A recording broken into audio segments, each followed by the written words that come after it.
In the late afternoon light of June 1946, thousands of Los Angeles residents lined the streets from Culver City to Long Beach. They stood in clusters along sidewalks, perched on car hoods and pressed against hastily erected barriers. Everyone wanted to witness something that had never been seen before and would likely never be seen again. Moving through the city streets at just 2 miles per hour came the fuselage of the largest aircraft ever built, a wooden giant so immense that power company crews had spent days removing more than 2,000 telephone and electrical cables from its path. The procession marked the beginning of the end for one of aviation's most audacious dreams, but it also represented the peculiar glory of a secret airfield that had become the center of Howard Hughes' aviation empire. That airfield, carved from swampland at the edge of the Pacific, would become the birthplace of legends and the graveyard of ambitions, a place where the impossible was attempted and sometimes achieved, where fortunes were spent and futures were gambled. The story begins in 1940, when Hughes was 34 years old and already a figure of mythology in American life. He had inherited his father's fortune at 19, built it into an empire through the Hughes Tool Company, conquered Hollywood with films that pushed every boundary, and set aviation records that seemed to defy the laws of physics. In 1938, he had flown around the world in 91 hours, cutting Wiley Post's record in half.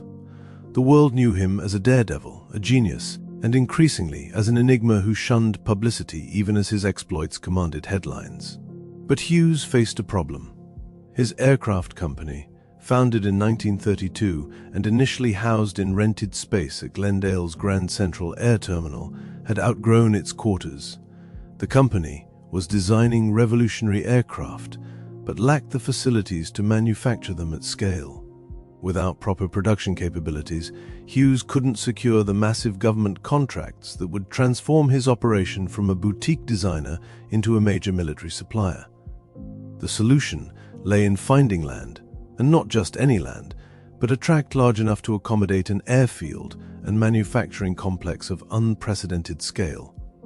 Hughes found what he needed in the Bologna wetlands, a marshy expanse southwest of Culver City that stretched toward the Pacific Ocean. The land was cheap for good reason. The high water table made construction a nightmare. The soil was soft and unstable. It was the kind of property that sensible developers avoided.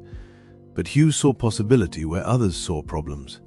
He purchased 380 acres for $500,000, a bargain even by 1940 standards, and set about transforming the soggy marshland into an aviation facility. The engineering challenges were immediate and severe. To stabilize the ground, workers drove concrete pilings 50 feet deep into the wetlands. They diverted Bologna Creek, rerouting the waterway to keep the construction site from flooding. The runway itself would be nearly 2 miles long, stretching 9,600 feet across the flattened marsh. Hughes insisted it remain unpaved, believing that asphalt runways placed unnecessary stress on aircraft landing gear. His workers added fill constantly, fighting the wetlands' tendency to sink and shift beneath the weight of buildings and aircraft. By July 1941, the new Hughes Aircraft plant was operational, featuring 60,000 square feet of manufacturing space distributed across several buildings. The timing proved fortuitous. 6 months later, Pearl Harbor brought America into World War II, and suddenly the government needed aircraft manufacturers who could deliver innovative designs quickly. Hughes Aircraft seemed positioned to become a major player in the war effort. But Hughes's wartime record would become a story of brilliant engineering coupled with chaotic management and bitter controversy. In 1939, even before the Culver City plant opened, Hughes had begun work on the D-2, an advanced fighter bomber constructed primarily of plywood. The design was revolutionary, intended to reach speeds of 450 miles per hour while carrying a crew of 5. Hughes built the aircraft in secretive conditions, assembling it not at Culver City but at Harper Dry Lake in the Mojave Desert, a location so remote that even General Henry Arnold, the commanding general of the Army Air Forces, was refused permission to visit. The secrecy reflected Hughes's obsessive need for control, but it also created problems. When Elliott Roosevelt, the president's son and an Air Force pilot, visited Los Angeles and toured the Hughes facilities, he was enormously impressed.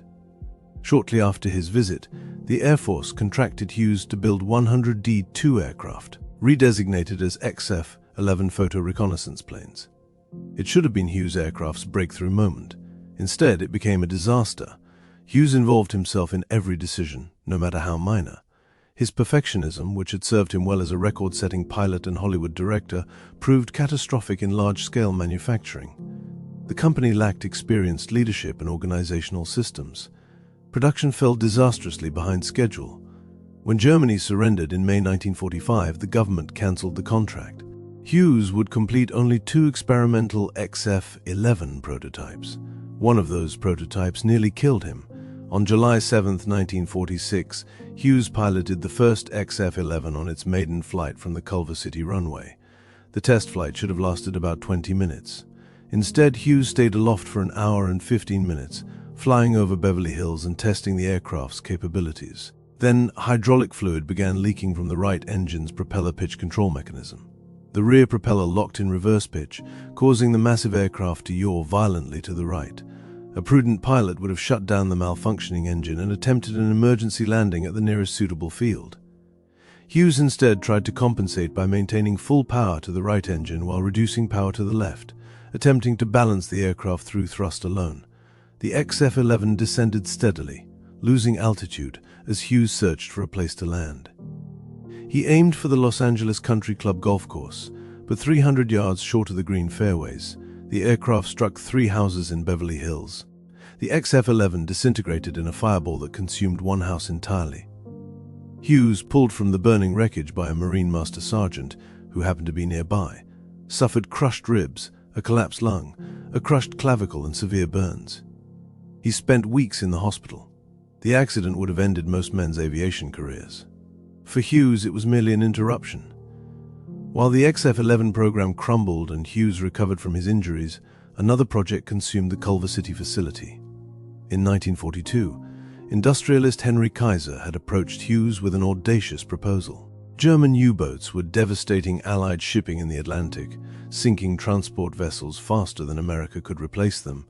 Kaiser envisioned a solution, a massive flying boat that could carry troops and equipment across the ocean, immune to submarine attacks. The aircraft would need to transport either 750 fully equipped troops or 2 Sherman tanks. Nothing remotely approaching that scale had ever been attempted. Kaiser pitched the idea to Washington with characteristic bombast, promising a prototype in 10 months and eventual production of 500 aircraft per year. The government, desperate for solutions to the U-boat menace, awarded Kaiser and Hughes an $18 million contract to produce 3 flying boats for testing. The designation was HK-1, combining the initials of both men. From the start, the project faced skepticism bordering on ridicule. Grover Loening, who had developed America's first seaplane in 1923 and served as chief consultant to the War Production Board, visited the Culver City construction site and reported grave doubts. The wooden joints, he warned, contained an element of unreliability that was genuinely frightening for an aircraft of such unprecedented size. He couldn't predict how the structure would respond to the stresses of flight. His report triggered months of bureaucratic warfare over whether to continue funding the program. Hughes used his connections, his will, and his fortune to keep the project alive. When Kaiser, frustrated by endless delays, withdrew from the partnership in 1944, Hughes redesignated the aircraft as the H-4 Hercules and continued alone. By then, the strategic justification for the flying boat had evaporated. Allied naval forces controlled the Atlantic. Transport aircraft could fly the ocean routes with acceptable safety. The H-4 had become a solution without a problem. But Hughes refused to quit. In 1943, he had ordered construction of Building 15 to house the flying boat's assembly. Designed by architect Henry Gogarty, the structure measured 750 feet long, 250 feet wide, and 75 feet high, and 70,000 square feet long. It was among the largest wooden buildings in the world, and it needed to be. The finished aircraft weighed 420 feet, longer than a football field with both end zones in 8-story building. 8 Pratt & Whitney R 40,000 horsepower would drive through the air. The fuselage could a cargo hold capable of holding tanks or hundreds of troops, and fuel bays divided by watertight bulkheads. Construction took place throughout the final years of the war and beyond. Workers laminated birchwood using the Duramold process, creating plywood strong enough to bear the structural loads while light enough to permit flight. Wartime restrictions on aluminum left wood as the only practical construction material, but critics seized on this fact to ridicule the project. They called it the Spruce Goose, a nickname Hughes despised. The aircraft was built primarily from birch, not spruce, and Hughes considered the mocking nickname an insult to his engineers' prowess. By June 1946, with the aircraft still incomplete, Hughes decided to move it from Culver City to Long Beach Harbor for final assembly and water trials. The logistics of this move staggered the imagination. The H-4 was too large to transport in one piece. Workers disassembled it into major sections: the hull, the wings, the tail assembly. Each piece required its own custom trailer. The wing sections alone weighed 34 tons each. The convoy required 2,000 people working ahead of it to prepare the route. They removed telephone poles, lowered power lines, cut back trees, widened intersections, and reinforced bridges.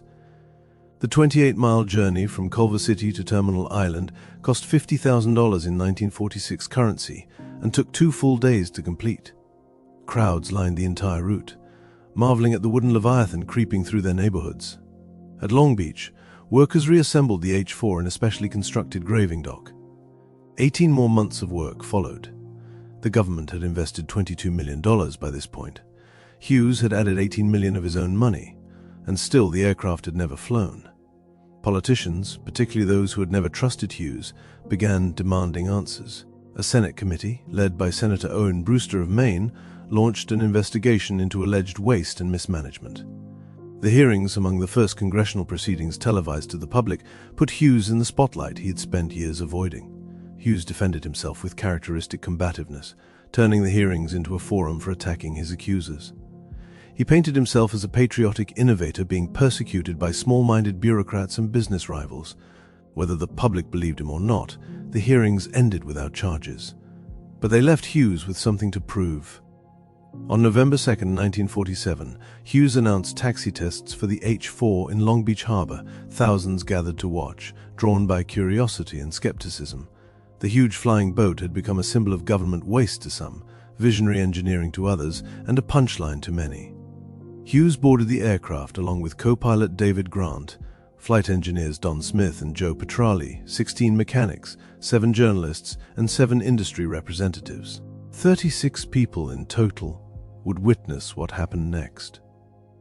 The 8 engines thundered to life. The H-4 began moving across the water, gaining speed, its massive hull throwing spray high into the air. It was supposed to be just a taxi test, a chance to evaluate the aircraft's handling on water. But Hughes had other plans.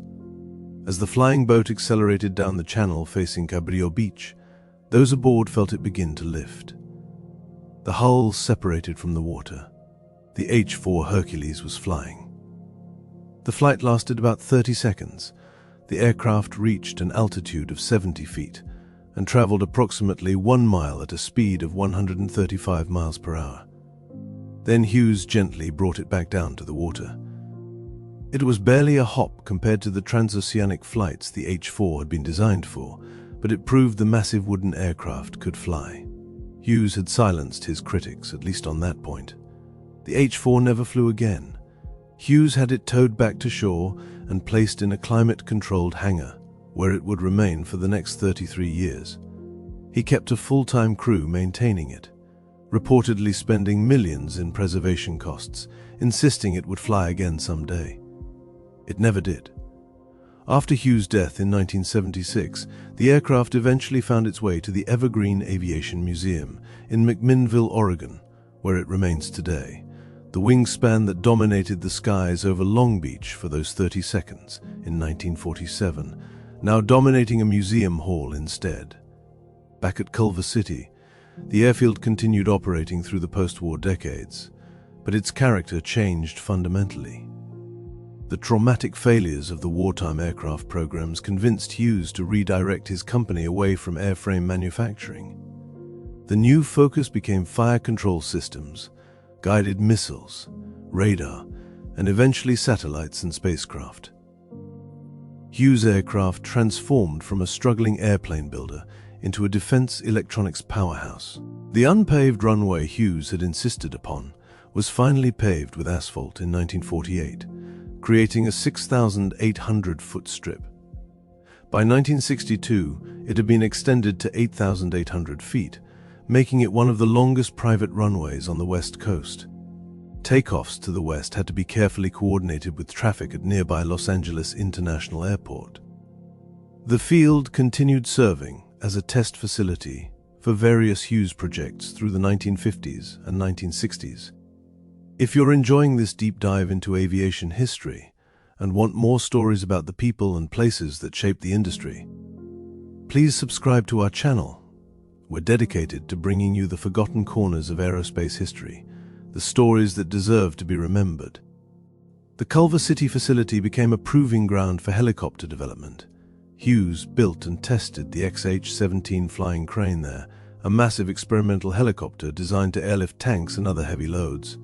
The machine was huge even by Hughes standards, but it remained an experimental platform. More successful were the smaller helicopters that followed. The Hughes Model 269, which the Army designated the F-55, became the service's primary training helicopter. Nearly 800 were delivered between the initial order and final delivery in March 1969. The 06 Cayuse, nicknamed the Loach by its pilots, won an Army competition in 1965 and saw extensive service in Vietnam. The first prototypes flew from Culver City in 1963. Later, the facility would contribute to development of the YAR-64, which became the Apache attack helicopter, one of the most successful combat helicopters in history. The first 5 Apache prototypes were built at Culver City before being trucked to Palomar Airport for flight testing. Through these decades, the Culver City campus grew into a sprawling complex. Building 6 eventually surpassed even the enormous Building 15 in footprint. A cafeteria expanded to serve thousands of workers. Administrative buildings consolidated the company's management structure. By the early 1950s, Hughes Aircraft employed 15,000 people at Culver City, with 1,000 of them scientists. The company had become the largest aerospace employer in California and one of the largest defense contractors in the nation. All the buildings were painted in a distinctive light yellowish-green shade that became known as Hughes green. Some claimed Howard Hughes had the color specially developed by Sinclair Paints for the facility. Others insisted it was simply chosen because surplus paint in that shade was cheap. Either story fits the contradictory nature of Hughes himself, a billionaire who could be extravagant in pursuit of perfection yet penny-pinching in unexpected ways. But even as the company thrived, Hughes himself became increasingly erratic. In 1953, facing pressure from top scientists, Simon Ramo and Dean Wooldridge, who objected to his management style and his insistence on building a new research facility near Las Vegas to avoid California taxes, Hughes created the Howard Hughes Medical Institute and donated most of Hughes Aircraft's assets to it. The move, widely seen as a tax avoidance scheme, effectively separated Hughes from day-to-day control of the company he had founded. Ramo and Wooldridge left anyway, forming their own company that would become TRW. Other top executives followed them out the door. The Air Force, concerned about having a single contractor control so much classified defense research and worried about Hughes's unpredictable behavior, had quietly encouraged the defections. For Hughes personally, it marked the beginning of his long withdrawal from public life into the seclusion and paranoia that would define his final decades. Hughes Aircraft continued without him, diversifying into electronics, missile systems, and eventually space technology. The Culver City facility remained central to these efforts through the 1960s and 1970s. Scientists and engineers there developed radar systems, the first working laser, ion propulsion engines for space travel, and countless other technologies that shaped the Cold War and the space age. The Electronic Properties Information Center, which published influential technical handbooks, operated from the Hughes Culver City Library in the 1970s. The company attracted brilliant minds. Nobel laureate Richard Feynman held weekly seminars at Hughes Research Laboratories. Another Nobel winner, Murray Gell-Mann, shared an office there with Malcolm Curry, who would later become Hughes Aircraft's chairman and CEO. Two astronauts who died aboard the Space Shuttle Challenger in 1986, Greg Jarvis and Ronald McNair, were Hughes alumni. The facility's legacy extended far beyond the aircraft Hughes had dreamed of building there. The Culver City Airfield itself was dying. As Hughes Aircraft expanded to facilities in El Segundo, Tucson, Fullerton, and other locations, the original campus became less central to operations. The runway, once among the busiest private airstrips in California, saw declining traffic. The last significant aircraft development work at Culver City was completed in the 1970s with those initial Apache prototypes. By 1985, the airfield officially closed. Weeds began growing through cracks in the pavement Hughes had so long resisted installing. The buildings faced an uncertain future. In 1991, the Army Corps of Engineers determined that 11% of the original 22 structures qualified for inclusion on the National Register of Historic Places. The designation protected them from demolition, but didn't guarantee their preservation. Building 15, the massive hangar where the Spruce Goose had been assembled, stood empty. The administration buildings molded. The whole complex sat as a monument to an era that had ended, waiting for someone to imagine a future for it. That future arrived in the 1990s, though in a form Howard Hughes could never have predicted. The entertainment industry, always hungry for unique filming locations, discovered that the vast aircraft hangars made exceptional sound stages. Building 15, with its 315,000 square feet of column-free space, proved perfect for major film productions. James Cameron filmed scenes from Titanic there. The romantic comedy What Women Want used the space. End of Days, starring Arnold Schwarzenegger, shot sequences in the hangar where the world's largest flying boat had been built. The irony was rich. Hughes had spent much of his life moving between Hollywood and aviation, never quite able to choose between them. Now his aviation facility was being reclaimed by the film industry. The wooden building constructed to berth a wooden airplane became a place for creating cinematic illusions in the early 2000s as Los Angeles real estate values soared and the demand for development sites intensified.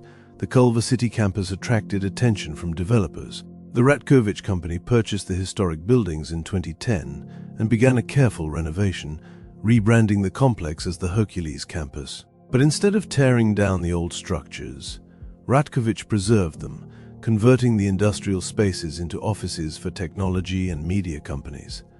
Google became the largest tenant, moving YouTube operations into Building 15. The company that had revolutionized how people share and consume video now occupies the hangar where Howard Hughes had built the world's largest airplane. The Google logo adorns the building where Hughes' name once appeared. The old administration buildings house startups and established tech firms. The campus has become a hub for 21st century innovation, though of a very different sort than Hughes had envisioned. The airfield itself is gone. The runway where Hughes tested his record-breaking aircraft and where the XF-11 took off on its disastrous maiden flight has been redeveloped as part of the Playa Vista master-planned community. Condominiums and office buildings now stand where test pilots once pushed experimental aircraft to their limits. Bologna Creek, which Hughes had diverted for his construction, flows along its modified course. The wetlands Hughes drained have been partially restored in nearby areas, an acknowledgement that perhaps not everything should be sacrificed to human ambition. Walking through Playa Vista today, you would struggle to find traces of the Hughes Airfield unless you knew where to look.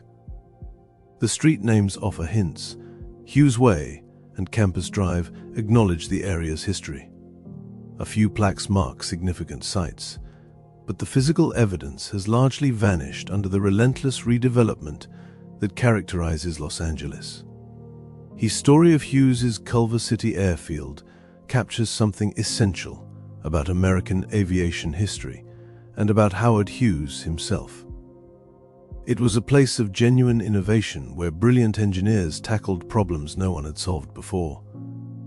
The technologies developed there, from radar systems to helicopter designs, changed the world. The facility trained generations of aerospace workers and attracted scientific talent, that pushed the boundaries of what was possible. But it was also a place of spectacular failures, of ambitions that exceeded capabilities, of a perfectionist owner whose need for control sabotaged his own dreams. The XF-11 crashed because Hughes wouldn't accept the limitations of physics and prudent flying. The Spruce Goose flew once because Hughes had to prove his critics wrong, then never flew again, because the proving was enough for him. The facility itself was built on unsuitable land that required constant maintenance to remain viable, a metaphor for the entire Hughes aviation enterprise. The Airfield's transformation mirrors the broader transformation of Southern California. The region that became the center of American aerospace has gradually shifted toward entertainment and technology.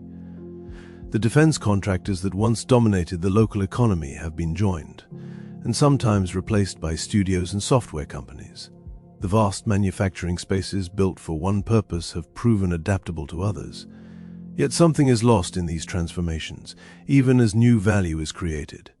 The Culver City Airfield represented a particular moment in American history when massive industrial projects could be undertaken by individual visionaries with the wealth and will to see them through. Howard Hughes, for all his flaws and failures, operated on a scale that seems impossible today. He bought hundreds of acres of swampland, drained it, built an airfield and manufacturing complex, designed and built the largest aircraft in the world, and did it all largely with his own money and under his own control. The regulatory environment, the cost of land, the complexity of modern aerospace engineering, and the scale of capital required make such individual ventures impossible now. Major aircraft development requires multinational corporations or governments, teams of thousands and decades of work. The era of the lone genius building revolutionary aircraft in his own facility has passed. The Hughes Culver City Airfield was the last great expression of that era, and perhaps its most perfect symbol. It was magnificent and flawed, visionary and impractical, driven by ego and genius in equal measure. It produced both landmark achievements and embarrassing failures. It burned through fortunes and generated technologies that changed the world. The buildings that remain, repurposed and revitalized, stand as monuments to that complicated legacy. When Google employees walk through Building 15, they traverse space where workers once laid up wooden laminates for the Spruce Goose. When film crews set up for a shoot in those vast hangar spaces, they occupy the same volume where helicopters underwent testing. The ghosts are there, if you know to look for them. Howard Hughes died in 1976, a reclusive figure who had withdrawn so completely from the world that when he finally passed, many barely remembered he had still been alive. The company he founded would be sold to General Motors in 1985, then to Raytheon in 1997, dissolving into other corporate entities, until the Hughes name survived mainly in history books. But the airfield he built, even in its absence, tells a story worth remembering. It speaks to the ambition that built American aerospace, the failures that taught hard lessons, and the strange persistence of places even after their original purpose has vanished. The runway is gone, but the buildings remain, transformed but recognizable, housing new dreams where old ones were born and died. In the end, perhaps that's the most fitting legacy for Hughes's Culver City ghost. Not preserved in amber as a museum piece, though the Spruce Goose itself has found that fate in Oregon. Instead, the facility lives on through transformation, serving new purposes while carrying traces of its history into an era Howard Hughes could barely have imagined. The aviation king's forgotten airfield hasn't been forgotten entirely. It's been reimagined, which might be what Hughes himself, the Hollywood director turned aircraft designer turned recluse, would have appreciated most. If this journey through aviation history has captured your imagination, please hit that like button and subscribe to our channel. We're committed to uncovering these lost chapters of aerospace development and bringing them back into the light where they belong. The ghosts of places like Hughes's Culver City Airfield have stories that deserve to be told, and we're here to tell them. The wetlands are partly restored. The runway's gone. The buildings serve new masters, but the story endures, and in its endurance lies its victory over time.